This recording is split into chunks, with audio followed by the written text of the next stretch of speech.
I appreciate your patience. Okay. So we talked about kind of some aspects of these graphs and how transformations would affect them.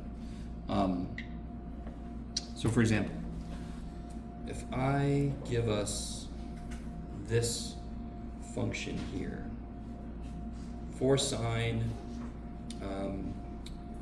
1/2 x, what you got, Jeff? -1. I love it. You would, Jeff.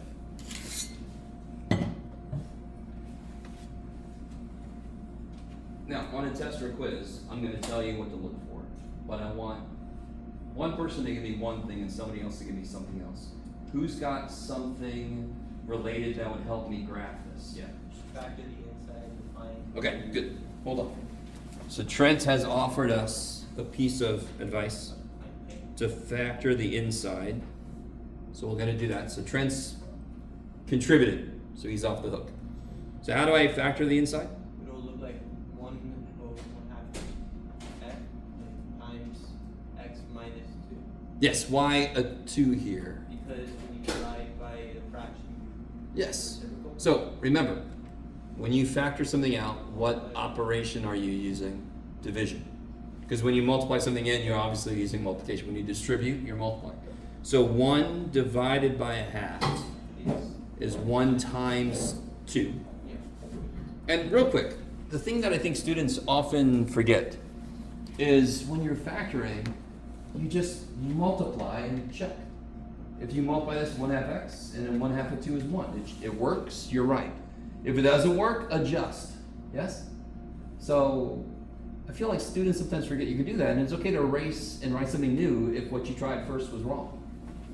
Now somebody else, now that we've done that, that's a beautiful step. Cheers for you, Trent. Could somebody else tell me anything that you see that would relate to being able to graph this? Anything? Anybody? Anything? What about the 4? So Kevin has noticed there's a 4 in front of sin. So, what is that for? Tell me. Amplitude. 11. Why does that make sense? Why would that be the amplitude? Because before there was a 4 there, how far does sine go up and down? The biggest output for sine is 1, and the smallest is -1. And of course, any multiplier is going to take whatever the outputs were, multiply by 4. Holy shit, so now it's going to go up to 4 and down to -4. So the amplitude was 1. What's the definition of amplitude?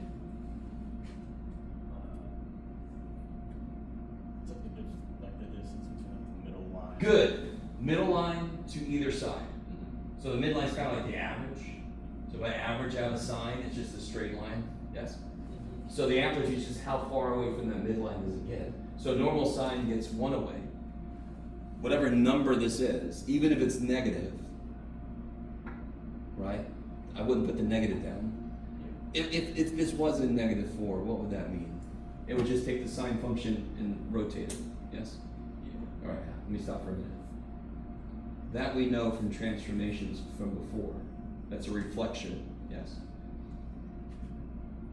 So the nicest part of any trig function graphing is the number that's in front. That tells me the amplitude for sine and cosine. Okay. So somebody else pick another aspect of this and tell me what it tells us. Yes, Bill. The -2 shifts us to the right. Yes, so it's the same. So I need you to notice how freaking cool this is. We're doing a completely new shift. We're doing trig function graphing, and if I see an x minus 2, it goes right 2. Because that's how transformations work. The transformations do not care what function they're in. They do the same thing always. So that's going to phase shift. Now, the only thing we do new is we don't just call it a horizontal shift, we call it a, here, phase shift. Forever now to be called PS from now on. Because the less I write, the better. So this is going to be right 2.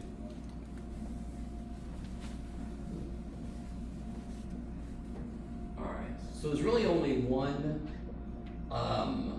other thing that directly relates to something, and then there's one more thing we can do on top of that. So there's one piece of this we haven't talked about yet. So who's got that? Anybody?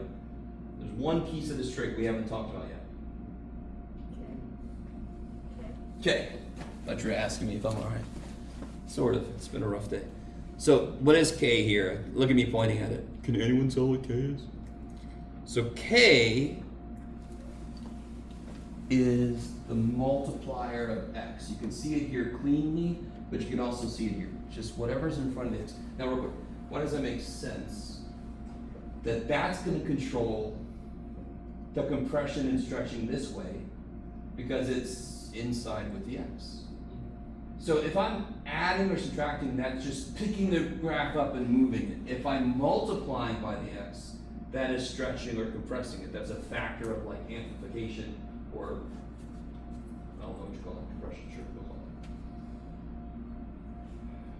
So if it was like a 2 there, that would mean all my inputs can be a factor of 2 less, and that's why it would be a compression. That's a 1/2. What this should do then is stretch. So what's my normal period for sine? And what's period mean in this case? Yeah, the word period is the amount of time it takes for a full cycle, or you can call it full rotation. Love it. You guys with me? So how long does it take for sine to fit that in? The regular sine, 2 pi. Which one do we graph 0 to 2 pi? We just chose, because this freaking thing is the same shape forever. So all we have to do is graph one of those shapes and then say, keep going. Oh yeah, that guy just works sometimes. That monitor. So, what's the old period of sine? 2 pi. And what's the value of k? Yeah. How do I divide by 1/2? So 4 pi. So that is exactly what we thought. It should stretch it out. It should be, stretch. Okay. In my mind, I have that old like coil thing that they used to have at the gym where you, I don't know if you guys ever saw that. Yeah. The nice thing with sine and cosine is they kind of look like coils, so the idea of compressing it and stretching it actually makes more physical sense when you look at the graph. One more thing I can do, and this is based on work we've already done. What's the one last thing we can do? Step size. This is what ties everything together, right? I never know if students truly understand that this kicks so much ass. If I have a sine function, where does sine start? 0. And then it goes maximum, minimum, 0, minimum, 0, yes? So this is your sine function, yes? And of course this is 2 pi, that's pi.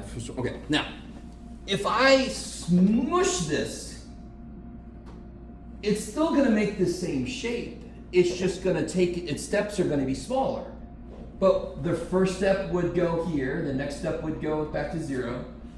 I need you to see this is too good to believe. So if I smush this, that means it gets evenly smushed, which means the step size stays constant, it just gets tiny. If I stretch it, the step sizes are all the same as each other, but they all get bigger. Now I'm stepping bigger.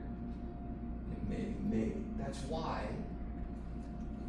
sine begins at 0. At the first step, it's maximum. At the next step is 0. So this is the beauty. If I just know where the steps are, I know what it's doing at each step. So how does that work, Jeff? I don't know.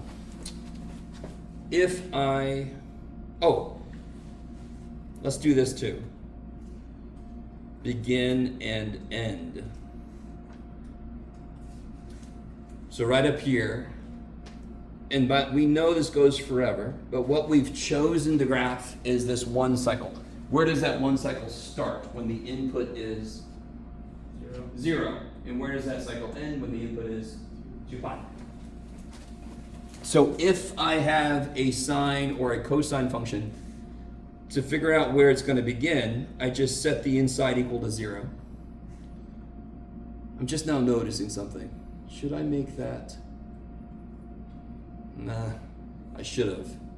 I made this worse than I wanted to, but we'll be okay. I think it'll work out. And the ending, this will be a little bit weird. I didn't mean to make this weird. It should end when it's equal to 2 pi. Yeah, this is going to be a little weird. It'll be all right. We'll be safe.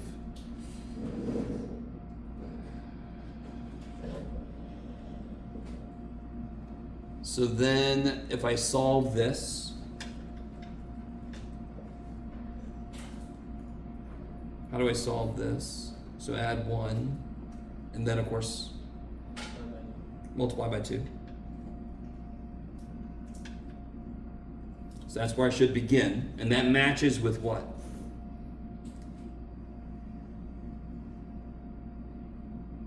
Because it normally starts at 0. I knew I was supposed to shift right 2, and sure enough, when I do the begin work, it says start at 2.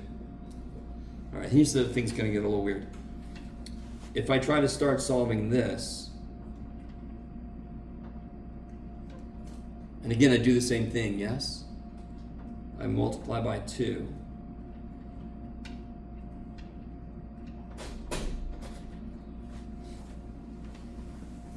Okay, this isn't going to be too bad. It's my mistake. When I set it up, I didn't pay attention to one thing. We got a little bit of weirdness going on, but we're going to be okay. How far apart are those two things? If I start at 2 and then go to 4 pi plus 2, how far did they go? 4 pi plus 2. I started at 2. So listen. If I start at 2 and I end at a plus 2, how far did I go? A. So if I start at 2 and I go to 4 pi plus 2, how far did I go? 4 pi. What does that jive with? What work did we do that exactly that tells me it's supposed to happen? Period is 4 pi. So it should take a length of 4 pi for it to fit a cycle, and we just figured out from beginning to end is 4 pi. So I think I said this last time, this beginning and end work is optional. You actually don't need it for sine and cosine and secant and cosecant. Later we're going to find out you desperately need it for tangent. So if I was a student learning this for the very first time, I might just do this all the time. Even when you don't need it, it kind of double checks everything you did, which is nice. It's like an internal verification that what you did before is right. Are you guys at all with me? I could see the period is 4 pi, and that's what my work said it should be. Yay. Yes? Okay. So now if I want to graph this thing, I'm going to start at 2. Now here's where things get a little bit trippy, and that's my fault, but don't freak out too much. What's my step size? 5. So it's a little weird, but we're going to be okay. So if I take one step, where am I? 5. Yeah, I'm going to write like this because I'm weird. Do another step. Every step I take is pi big, yes? So if I start at 2, take a step of pi, that's 2 plus pi. Take another step. 4 plus 5. 2 plus 2 pi. Take another step. 2 plus 3 pi. Take another step. Oh man, that step was crazy. 4 plus 4 pi. Which is exactly where I said I should end. Yes? Do you guys really see how this is completely... I didn't have to use this, but I can kind of check against it as I go. So you don't need this for sine, cosine. But it helps. It's nice to have. So listen. What I did was I took this shape, I stretched it, and I moved it over. So the first place where I start, what's the output going to be? At the first place where I start, what's the output? 0. What was my amplitude? I got to be a little careful. 4.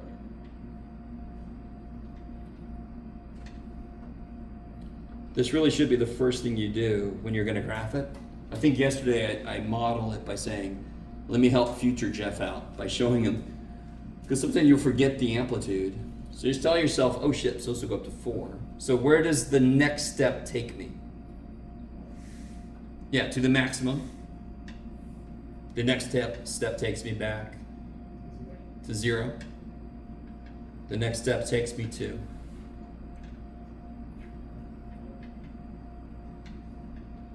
Where do I go at the next step?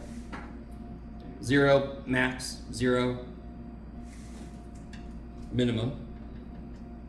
And then the next step takes me back to 0. And the whole thing repeats forever, both directions. Woo! Ooh, that's really good, Jeff. Good job. Not really. So I can still see my basic sine shape. The cycle's just been moved over. Those steps are doing everything for us. And how do you get the step size? I have to know the new period. Okay. You could be asking me, why do we have to solve for this when it's just going to come out here? Well, you don't have to do this step. And this tells me where I'm going to start. This, of course, feeds into the new period, which feeds into the step size, and the step size is everything. Where did I do the step size here? I did. Yeah. Did we just say it? Step size will be 4 pi over 4. Okay. So one really nice thing about every single trig function we're going to look at is it's always going to be 4 steps. So you take whatever the period is, divide by 4. That tells you how far to go to get to the next major thing. So for sine and cosine, cosine starts maximum and then goes to 0 and so forth. Sine starts at 0, goes to maximum, and then goes. Did I say yesterday, did I talk about how cosine and sine are related to each other? Yeah. They're offset by how much? 90 degrees. So here's sine, and here is cosine, if I'm being very careful. Yeah, that's not too bad, Jeff. So they're offset by, if I pushed sine back by pi over 2, by 90 degrees, they would line up perfectly. So we would say that they are out of phase by 90 degrees. Oh yeah, because then I talked about the noise canceling.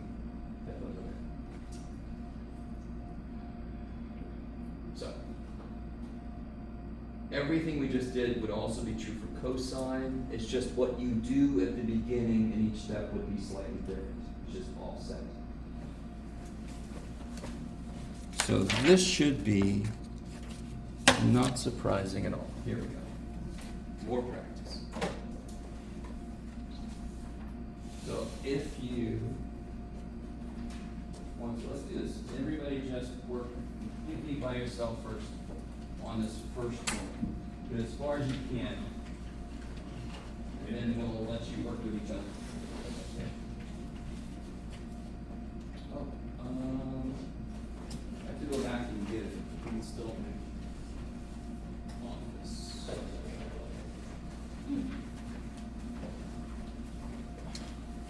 Yeah, let me go see if I can. A few of you guys need the handout. All right, guys. I didn't tell you I was going to do this, but would anyone like to come up and do this problem on the overhead? All right, Trent, come on up. Of course.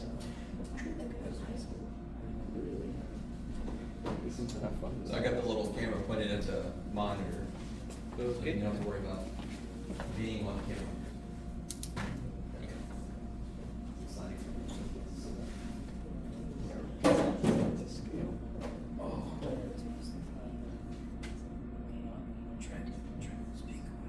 Oh, so first we see the amplitude.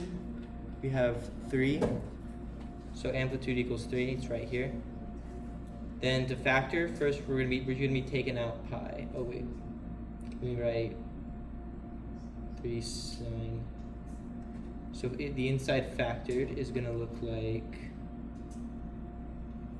pi times x, and when you're taking out pi out of this, negative pi fourths is equal to negative 1/4 times pi, so you just make it negative 1/4.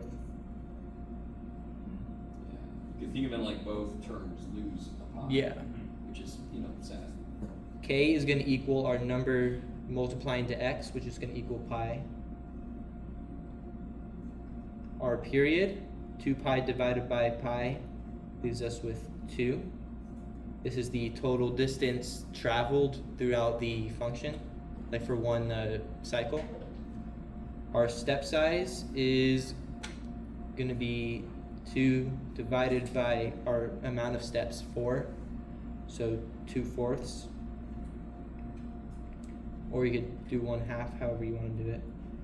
So our phase shift, because we're seeing we're inside next to the x is -1/4, we're moving by 1/4 to the opposite, so it's going to be to the right.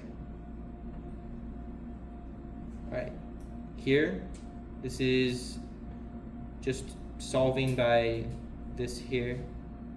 What did I do over there?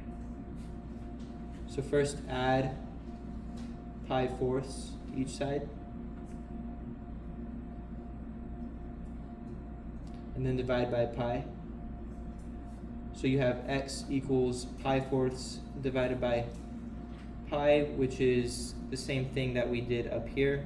And we're going to be left with 1/4, but it's going to be positive instead of up here negative.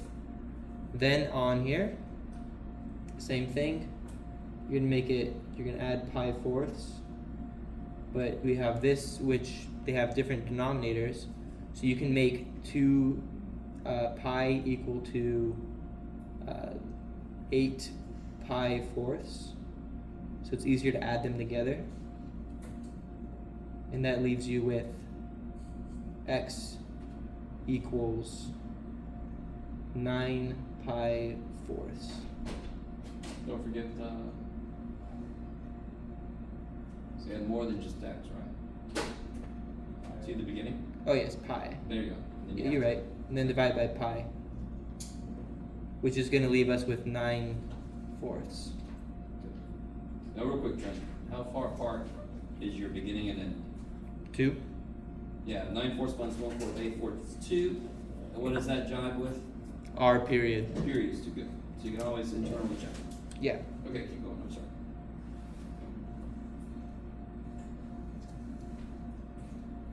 So we're going to start with our scaling. So we're going to put our Be careful, amplitude in. Trent. You can, yeah. You right? Now you know what part of my life is like. So we start with our amplitude so we don't mess up later on.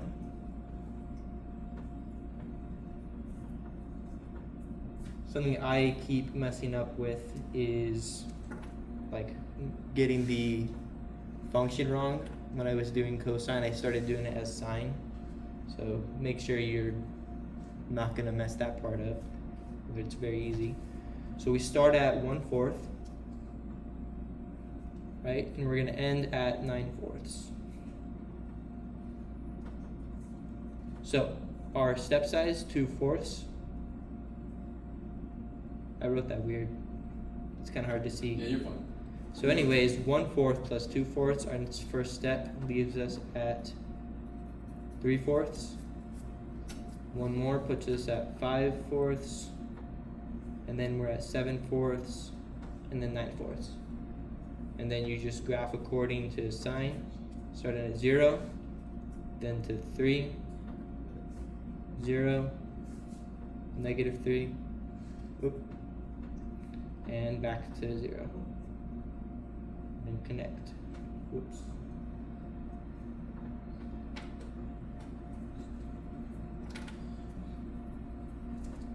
Yeah, totally, yeah. Nice. All right, thank you. Everybody. Let's see. Any questions from all of that? Is that what you guys got? Okay, I'll take that as yes. Good job, Trent. I appreciate that. You don't have to, but does anyone else want to come up and do this one? Did everybody get a chance to finish this one? Okay. You can nominate me if you want to. I could do it, or does somebody else want to do it? Huh? You guys help me. Because I don't know what I'm doing. I make this up on the go. Yeah. It's a great thing. Amplitude kicks ass. Yes? And then factor the inside. Now this is where people understandably get a little bit freaked out. But I mean, remember this. It's not GCF. It actually is whatever is with the x. I need x by itself, yes? So one step that sucks about factoring is figuring out what you can take out. Here, you have to take out what? 1/3. I have to. So that part's great. It's telling me what to do. So I have to take a 1/3 out. Now, one way to look at taking a fraction out, I'm going to take a 1 out of the top, and I'm going to take a 3 out of the bottom. Well, if I take a 1 out of something, it stays the same. And if I take a 3 out of the bottom, it's got a 1 on the bottom, which is, I don't have to write, because divided by 1 is it. So this will just be x plus 2 pi, which is crazy. Nowhere near as crazy as you thought it might be when you first looked at it. Just take a 1/3 out, the bottoms lose a 3, kabam. So, what is k? Yeah, 1/3. It's always the multiplier on the x. To get the new period, I take the original period divided by 1/3. How do I divide by a fraction?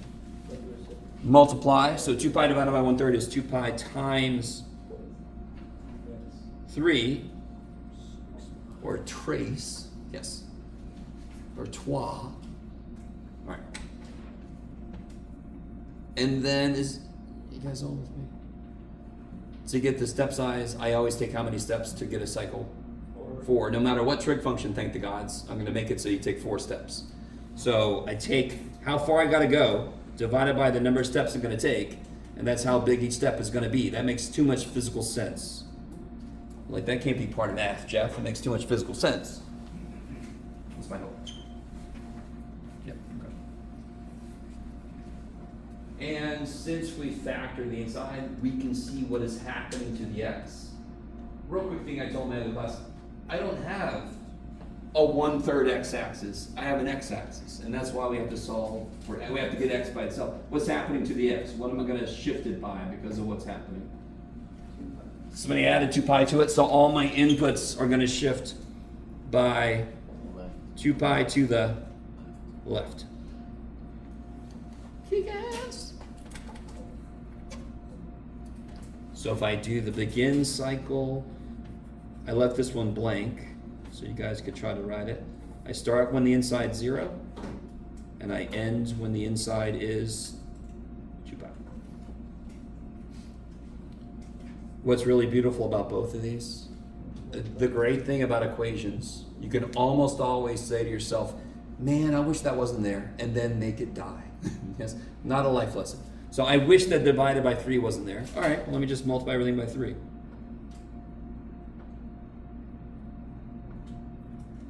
And then I subtract 2 pi, and I get negative 2 pi, which jives with this. I like it. And the reason this is not necessary is if I know where I start and I know how big each step is, I could just step it out. But again, it's kind of nice to do this. You don't have to do this. If you really, really, really hate solving equations, well, then you're going to hate the shit out of calculus. But you don't have to do it because I can actually step my way to the end. So if I multiply everything by 3 like I just did, I'll kill all my fractions. They're all dead. Look at them. Poor little things. Subtract 2 pi. X is 4 pi. Why is that good? How far apart are these? 6 pi, which jives with my period over there. 6 pi. Where do you go? There it is. Okay. So now I start at negative 2 pi. What's my step size? 3 pi over 2. That kind of sucks, because I have to add that every damn time. So I'm going to rewrite negative 2 pi in a way that goes with this better. I don't know if you guys are with it. How do I add fractions? I need Base, common based. I need like bases, like denominamos. So I'm going to make this become negative 4 pi over 2. Do you guys understand how I did that and why I did that. Because now it's going to be easy as shit to just add this onto it to step. Yes? Maybe. Maybe. So I'm going to start at, where'd I go? Negative 4 pi over 2. Where's the first step take me? Every step is this big. Negative. So one step is going to take me to, Negative 1. yes, negative pi over 2. The next step is going to take me to, if I add 3 pi over 2, how far do I get? 2 pi over 2, which you could write as pi if you wanted to be all nifty. Add another 3 pi, every step I'm taking is 3 pi over 2, yeah? So if I add another 3 pi over 2, I get to, and if I add more 3 pi over 2, I get to 8 pi over 2, which is 4 pi, which is, thank God, because that's where I'm supposed to end, yes? Okay. So again, I don't know how many times you thought I was going to say this. Let me say it one more time. These are unnecessary, but it is nice. Start, end, I can kind of check, I can see my period, I can verify all the stuff that I did. And now I just got to fill in. And like Trent said wonderfully, you have to put the amplitude in, so don't forget that. I should have done that first, but oh well. And pay attention to what, in fact, if you wanted to, this might not be a bad idea. When you see a problem and it's cosine, just graph a quick little cosine. Just to remind yourself what shape you're working with, yeah? Okay. So then when you get down to here, you're like, oh, pass me, thank you. So here's where I start, and wherever cosine starts, what value does it start at? The maximum, yes? So it's going to start here, step, step, step, step. It's almost too good to believe. Now, I can't remember if it was this class or the other class, but be careful, don't connect those with straight lines. You gotta connect them with curvy dudes. So curve it, curve it, curve it, curve it, curve it, and then put little arrows. Curve it. Now, real quick, would you guys like a way to check your work? If you plug this in the calculator, you're not gonna be able to, it's not, no. If I plug 4 pi, let me see if you guys are cool with this. If I plug 4 pi into this function, what should I get out? You can do it. 4. Yes.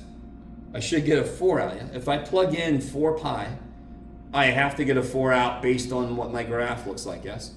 So if I plug 4 pi into this, so I'm going to plug 4 pi in for x. Help me out. What's 4 pi over 3 plus 2 pi over 3? 6 pi over 3, which is? What is cosine of 2 pi? What axis am I on for 2 pi? 2 pi. I'm on the x-axis. So what's cosine of 2 pi? 0. No. What's cosine of 2 pi? What is cosine like? X. I'm on the x-axis. So that would be 1. And Trent's like I said, 1. I'm like, you said so many things. You did this way. So 4 times 1 is 4. So when we plugged in 4 pi, did we get a 4 out? Yes. So whenever you graph a function and you shift it, you can pick one of your points, plug it in, does it work? That'll at least show you that. I mean, if it works, you almost definitely got it right.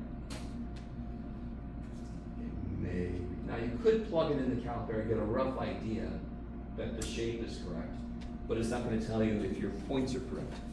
Because you're not going to be able to see the points too well. Let's actually do that. I think I brought a calculator.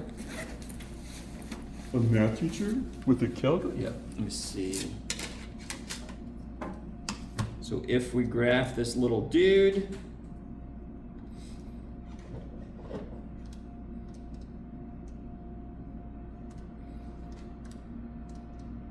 there, so I just put it in, and I'm gonna graph him. And actually this will be a good chance for me to try something out here. Now do you see what I mean? I mean, you can kind of tell things do seem to be in the right place, yes? Do you see how it, but you can't see the points. And the scale is not trig scale. So there is one thing I haven't used in forever. Do you see this number 7? Zoom trig? All right. I don't know how you feel about this. I've forgotten how to use a lot of this because I hate this stupid calculator, to be honest. I love doing things by hand, but it's nice to have this to kind of verify what you're doing. So if it hits 7, let's see what it does. Ooh. All right. I think the scale is now, yeah, let's see. What do we go? Yeah, that's pi over 2, yes? I think the scale goes by pi over 2. Do you see that? How that crosses right there, pi over 2? I don't know if you guys are with me. Are you guys really with me? Screw you, Jeff. So that's pi over 2. I think that's what it is. Pi over 2, pi.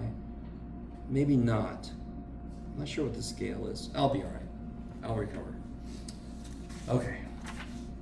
How do you guys feel about sine and cosine? All right. How many total trig functions do we have? Holy shit! How many do we know how to graph now? 2. So how many? Okay.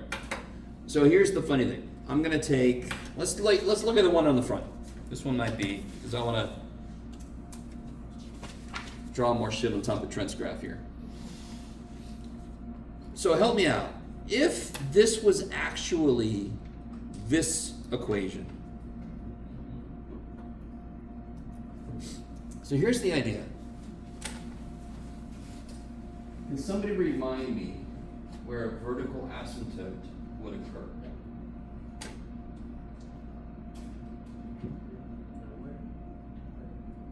No, just in general. For the kind of functions we've looked at, remember rational functions, how to find vertical, horizontal asymptotes, where did we have to put a wall? A vertical wall. Domain is restricted. Yeah, where the domain is restricted. What values can't be plugged in? Because that's my way of telling the function, hey, you cannot go here. Why not? Because weird shit happened. Okay. And it just avoids it. Yes? So, I see the outputs for sine up there, yes? How does cosecant relate to sine? Yes, cosecant is 1 over sine, yes? So this is the same thing as this. Is that cool? This is equal to 1 over sine. Are you guys with me? Are you guys really with me? Okay. I probably should do this. I'm not going to do this a lot with this function. I'm going to go back to an untransformed thing in a minute.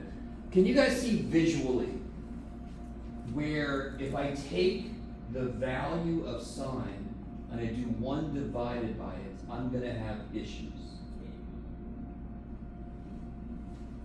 Yep. What's the output here? 0. What do I get when I try to do 1 divided by that? Seth. Huh? Seth. Seth? Seth. Oh, Seth. I thought just do name Seth appears whenever I do that. I'm here. Oh, I'm sorry, Seth. I get weirdness, yes? Sadness is an interesting way to put it. If weirdness makes you sad. I get, my function freaks the shit out, is one way to say it. So what I'm gonna have to put here would be a vertical asymptote. For the exact same reason, like if I had this function here, where's the vertical asymptote? Where do I put a wall? 1. At x equal 1. Because if I try to plug in 1, it's undefined, yes? In fact, if I get really close to 1 like we did, the output gets really big. 1 divided by very small is very big. So notice this. What are the outputs of sine doing here? As I get closer to this input, they're getting smaller and smaller and smaller. So my outputs for anything that does 1 over sine is going to get bigger and bigger and bigger. So here's what ends up happening. All right, let me do this. Let me work with unshifted sine. There's your paper, Jeff. So let's look at just sine real quick.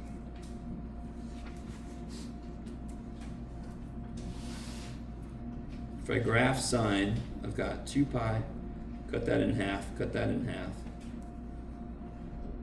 That's a quick way to set up your nice scale Get all the way around the unit circle.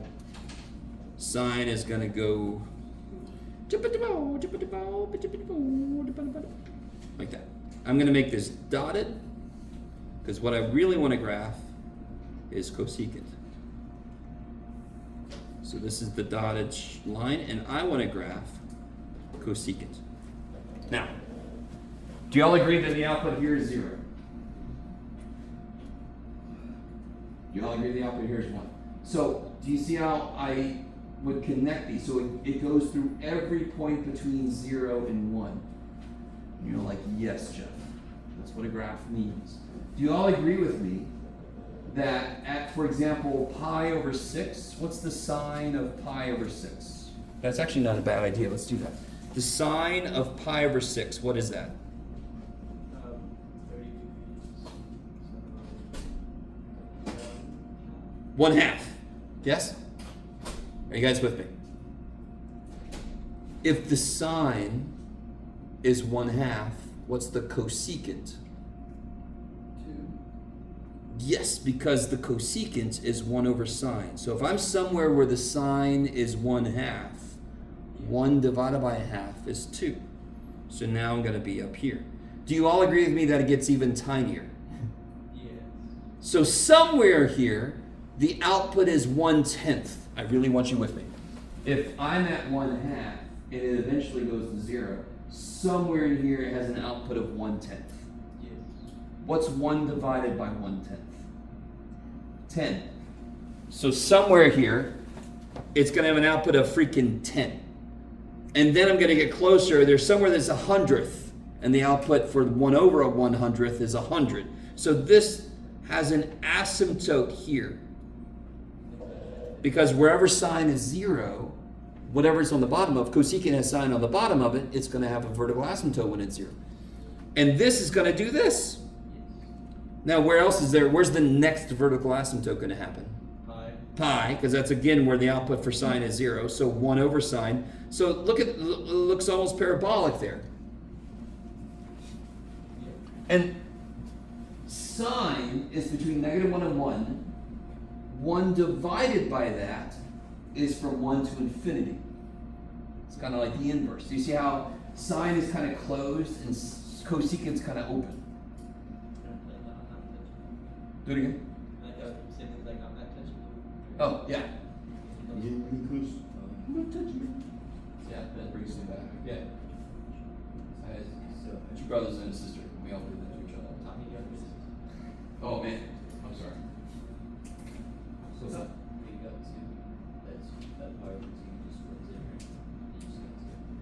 Do it again. Yeah, at pi over 6, the output is 1/2. So cosecant would be 1 divided by 1/2, because cosecant is 1 over sine. 1 divided by 1/2 is 1 times 2. So cosecant would have an output of 2 there. So my point is, as these get smaller, these outputs get bigger. So cosecant ends up going forever the other way. Okay. And then what's going to happen over here? All the outputs over here are negative. So it's going to do all the same shit here. It's just going to go the other way because all the outputs are negative. Secant is going to be the exact same idea, just sitting on top of cosine. So both secant and cosecant, I call them the cups. So if I give you a cosecant question, you pretend like I asked you a sine question. You graph the sine dotted, and then you put the cups on the top and the bottom. Yes? Let that be nice. So if you can graph sine and cosine, you have to be able to graph cosecant and secant because it's just one extra step at the end. Yeah, cosine, again, yeah, cosine would just, if I do it semi-quickly, cosine would be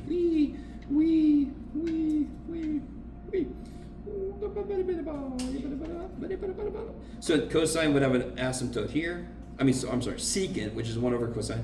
And then it would have a cup here, it would have a cup kind of here, and it would have a cup here. It's just the cups moved over, yes? Because cosine is just sine moved over. How we feeling out there? I think I might say secant's 1 over cosine. it kind of visually makes sense. Secant is like on the other side of, cosecant's on the other side of sine. This is 1 over. Okay. So, This is the part we have already. say again? This is the part we have already. No. But if this would have been this question, you would have just had one more step where you did this, yes? Just to mess up Trent's work. And if this would have been secant, you would have just added cups here and cups. You guys kind of follow? That's almost too nice to believe. Now, if you can't graph sine and cosine, you can't graph cosecant and secant. If you can graph sine and cosine, you have to be able to graph secant and cosine. It's just one little addition. Yes? Okay. So the last thing I want to talk about today. Stay with me now. Don't do that to me. I have a meeting this afternoon. I don't know what I'm going to do. Okay. I am going to sleep. No. That'd be bad. The president's going to be at the meeting. It's probably a bad idea. I want to talk about tangent. Let's talk about tangent. What is tangent defined to be in terms of geometric functions? Sine over cosine. So don't say anything. Think about what that means in terms of the graph of this thing, based on what we just were talking about what happens with secant and cosecant. This is going to have vertical asymptotes. And of course, it's going to have vertical asymptotes wherever what is true. Yeah, whenever the bottom is 0. That's the most immediate place we get vertical asymptotes. When, somebody else tell me, when is cosine 0? Give me an angle where cosine is 0. Cosine of what is 0? I love it, because cosine likes x, so if it's on the y-axis, it hates it. It dribbles all the way to the shell. So pi over 2. Where else? 270. Pi over 2, 3 pi over 2. What about negative angle? So if I go pi over 2, it doesn't like it there. If I go back, how much? So negative pi over 2, yes? And how many vertical asymptotes are there to be? Infinite, because I just keep going around the circle going insane. So one thing tangent has in common with sine and cosine is I'm going to have I almost traced it out. So like with sine, what I do is I graph one shape, and then I draw arrows saying repeat that shape. Do the same thing with cosine. They're just all set, so they look a little different based on the slice we took. Going to do the same thing with tangent. What's interesting is when I graph a vertical asymptote and another one, whatever it does in the middle of that, it's going to do that forever. It's just going to repeat forever.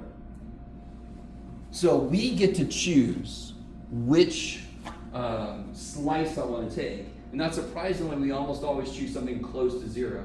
So we're going to do between negative pi over 2 and pi over 2. So it's got 0 right in the middle. I could do any slice I wanted to, but that's the one we normally focus on. So I know this is going to have vertical asymptotes here.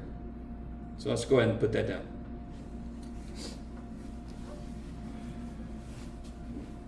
Now I promised you we're going to take 4 steps. What's the period of tangent based on what I've drawn so far? How far is that? How far is this away from 0? Pi over 2. How far is 0 away from this? So what's half a pi plus half a pi? Pi. So here's the thing. You got to make this big in your notes. Sine, cosine, secant, cosecant, they all have a period of 2 pi. Tangent and cotangent have a period of pi. They're a little more efficient. They get their shit done quicker. So tangent has a period of pi. So when I go to figure out the new period for a tangent problem, I'm going to do pi divided by k. Because I've always tried to be careful whenever we get new period, I said take the old period divided by k. Sine and cosine, secant and cosecant, 2 pi divided by k, tangent, cotangent, pi divided by k. If the period is pi, how big are the steps? Always take 4 steps. So how big are the steps? Pi over 4. Cool. So negative pi over 2 is negative 2 pi over 4. If I go 1 step, negative pi over 4, another step, 0, another step, pi over 4, another step, pi over 2. So there are the unshifted tangent steps. Yes. So starting on the positive side, what is the tangent of pi over 4? What's true at pi over 4? Sine and cosine are Oh, equal. equal. So what's the tangent? It's the ratio to 2. So what's the tangent? 1. Oh, Something divided by itself is 1. Okay. right. So 45 degrees, pi over 4, kicks ass when I'm looking at tangent or cotangent. It's 1 or negative 1. This is going to be easy then, hopefully. So there I'm in the first quadrant. Everything's positive in the first quadrant. So that's 1. What's the tangent in negative pi over 4? Sort of. Negative 1. All the same reasons except x and y are different signs. So of course that ratio is negative. What's the tangent of 0? Sine over cosine. What's sine of 0? 0. Good, because that's all x, sine x, y. What's cosine of 0? 1. 0 divided by 1 is 0. So tangent of 0 is 0. Now it obviously is not a straight line because then I would go through the walls. Tangent, let me see. This is so silly, but this morning I had a revelation that was just so dumb. And I'm like, how long have I been on this earth doing that? Tangent's curve is so slight, it looks like it's straight. But if I draw this in for you, so it curves up towards that, and it curves down towards that. So what does that look like? There's another thing we've graphed that has that kind of shape. What is this? X squared. What's this? Alright, cubed. Yes, that's cubish. I call that cubish. It's like a cubish that somebody kind of like pulled a lot of the curve. Like a x cubed is really curved, yes? It's like, wow. This is like, a little curve. I mean, look at that bare curve there. So what I discovered is if I start here and go up and start here and go down, I can capture the little tiny bit of curve there is. So what happens here? Same stupid thing. And what happens here? Okay, yes, just like sine and cosine. Now obviously, the shape of this damn thing is way different than sine and cosine. It goes to infinity. Of course it does, because it's got a thing on the bottom that can be 0. Yes. So here, one of the first things we always do when I have a sine or a cosine problem is figure out the amplitude. Does amplitude have any immediate application here? Because what does amplitude reference in sine and cosine? It references how high and low it goes, the max and the min, yes? Is there a max and min on this damn thing? No, it goes forever up and down, yeah? But, Gives you your points. yes, if I put a 2 here, this point would go to 2, and this point would go to negative 2. So it's not an amplitude, but what I will normally put on a quiz or a test is in quotes, amplitude. To remind you that the number in front doesn't tell you the same thing that it does for sine and cosine, but it still tells you something, yes? So now I can see my 4 steps. What does tangent do? Starts at a wall, negative 1, or whatever the amplitude is, 0, 1, other wall. So once we shift it around and I figure out my step size, I have a vertical asymptote, negative, 0, positive, other vertical asymptote. That's what it does at its steps. Okay.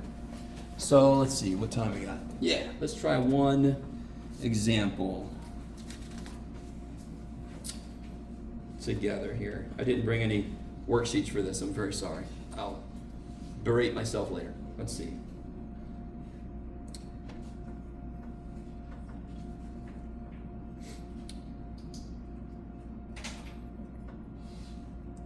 Yeah, let's just go for it. Yeah, why not? Let's get all freaky.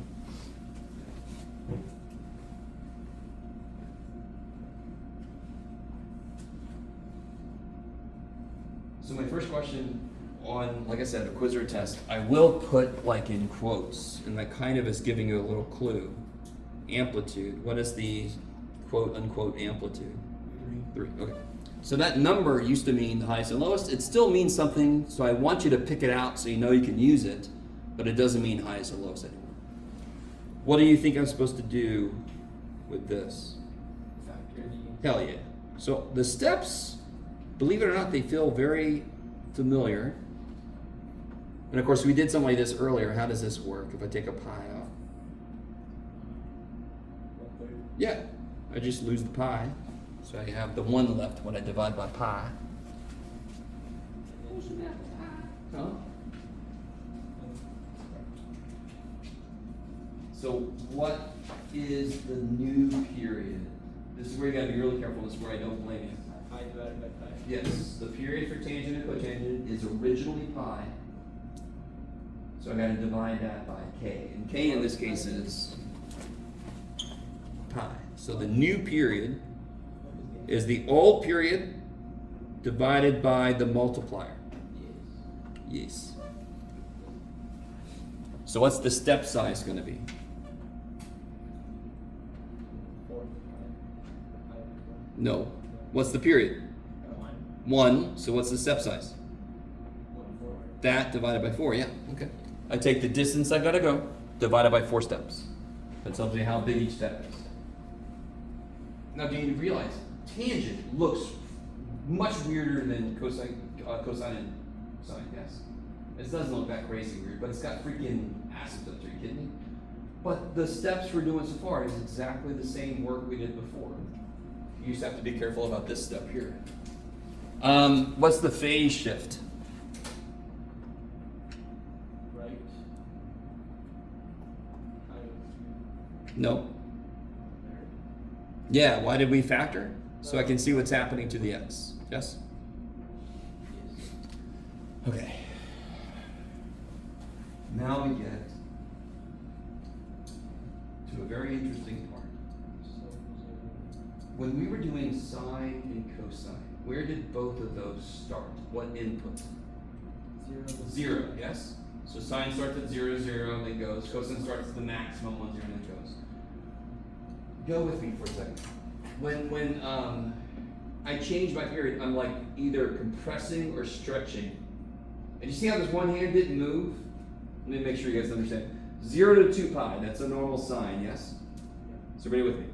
If I smushed it by a factor of a half, 2 pi becomes pi. What does 0 become? 0. Do you see how it didn't move? I need everybody kind of with me. I need you with me. I need you with me. So if I smush this, this side does not move because it's 0. So if I cut it in half, it's still freaking 0. Is everybody with me? Okay, I love you guys. Tangent goes from what to what? 0. No.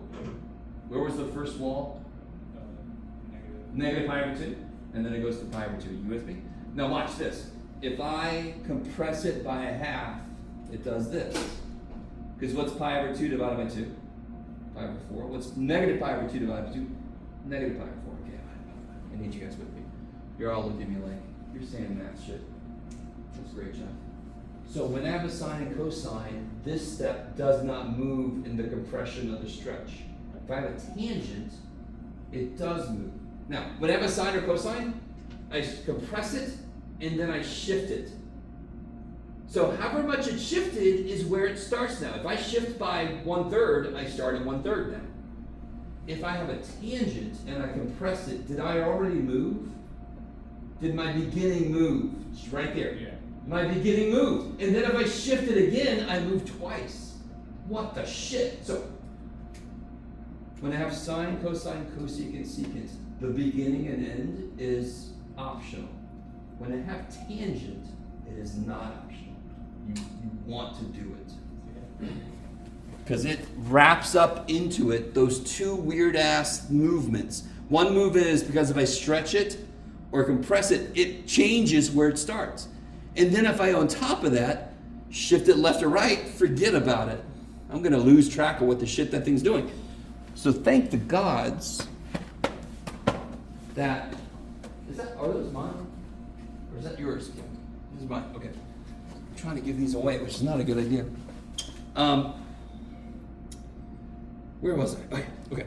So I'm going to do the begin and the end work. The alpha and the omega. No.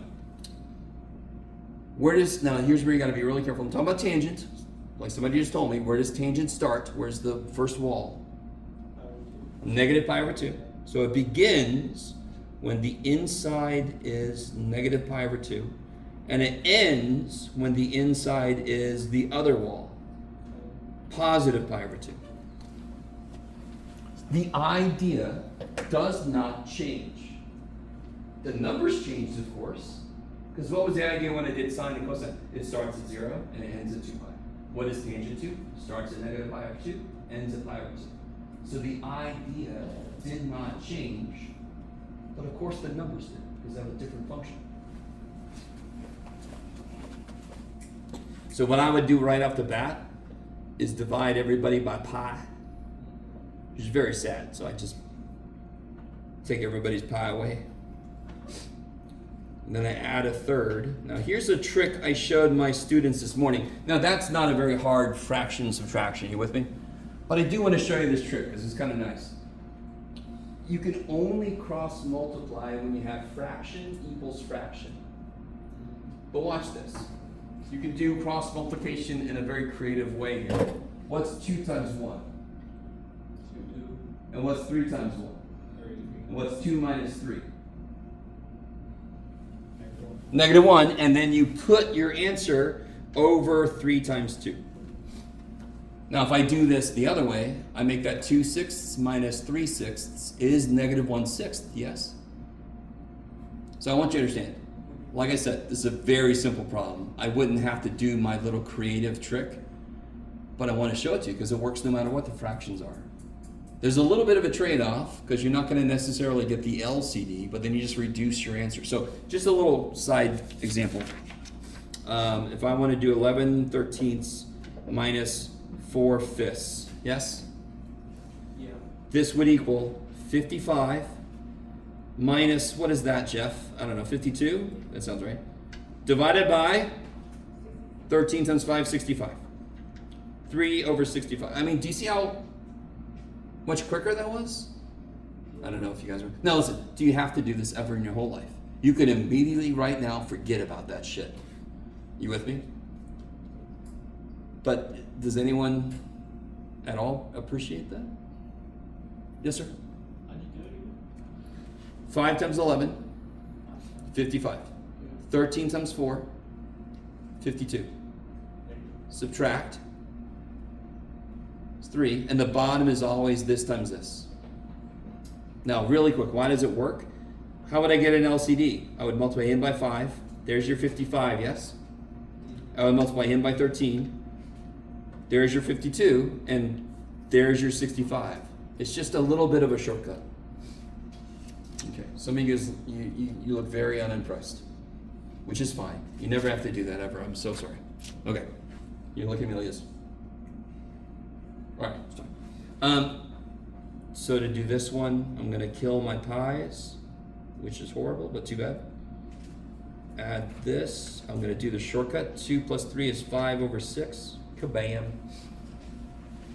How far apart is the beginning from the end? 5. How far is that from 0?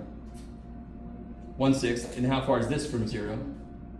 5/6, so it's 1/6 plus 5/6 is 6/6. It was 1 apart, which jives with what? Period's supposed to be 1. Period tells me how far it takes for it to go through one cycle. So the ending minus beginning should equal the period.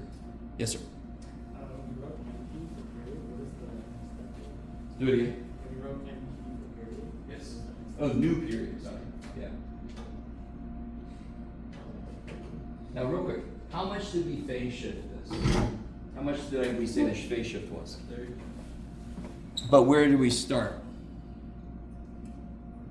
Now this tricked some of my students this morning, but did we start at 0? Did this start at 0? No, of course not. It didn't start at 0. Yes? So you could figure out where you start given the two transformations we did. Yes? I don't want to do that, and I like that. I'd much rather just do this. Doing this work wraps up both transformations in one. That's why it kind of gives it to me straight. I don't know if you guys are with me. So now if I want to graph this, did we do step size yet? No. Okay, this is perfect. This is perfect. Today is fraction overload. Too damn bad. What am I supposed to do with the step size? What do I do with it? I'll tell you what to do now. What do I do with it though? If I put where I start, how do I get where I go next? Add this. Well, where are we starting? -6. Do those work well together? Not quite. So I'm going to make an LCD right now. Yes? What's the LCD between sixths and fourths? 12. 12. So this would be 3/12. This would be -2/12. So now I'm going to start at -2/12, and every step is going to be 3/12. I'm going to be nice to myself to start with. Make LCD once instead of 4 times. So what's one step of 3/12 take me to? 1/12. Scale sucks. Too bad. Another step of 3/12. 4/12. Another step of 3/12. 3/12. 12. Another step of 3/12. 10/12. And what is 10/12 reduced to? 5/6, which is where we just told ourselves we were supposed to end. Okay. So with tangent, you must do this because it doesn't start at 0. Huh? You'd only do like just the beginning and just don't bother. Oh yeah. You can figure out where it begins and then use step size. You could cut that in half so you don't have to do this part. You're right. What does tangent do at the first place where it begins? What happens there? There's a wall. And there's a wall at the end. One step in, where should it be? I was really mean with myself. What should I have done here? Yeah, put my quote amplitude. So one step in, it should be in that negative. The next step in, it goes to 0. And the next step in, it goes to positive that thing. And then you go. And then you go. Make that big. Okay. That curve is so slight. I kind of hate graphing tangent. The curve is so slight.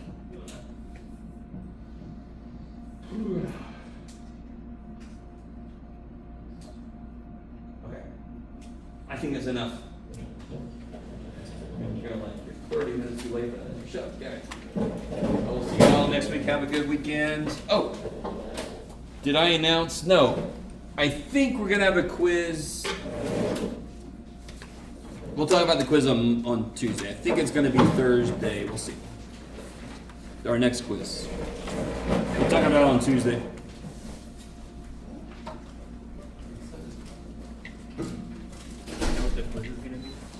Say again? Do you know what the quiz is going to be on yet? It would be like on section A1, A1. just sine and cosine. But if I move it back further, I might include A2. I'll decide by Tuesday.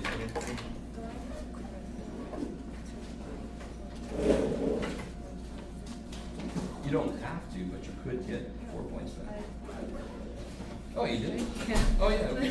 Oh, yeah, you just forgot your negative. Yeah. And here you had an extra negative. Okay. Thank you. You're good.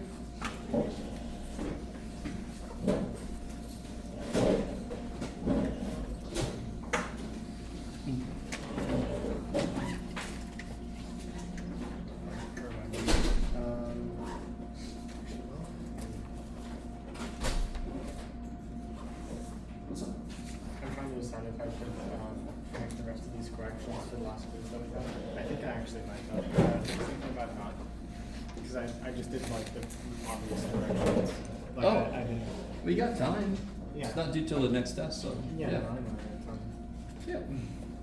Well, I also know that students, I don't blame you for wanting to check things off, right? Yeah. Yeah.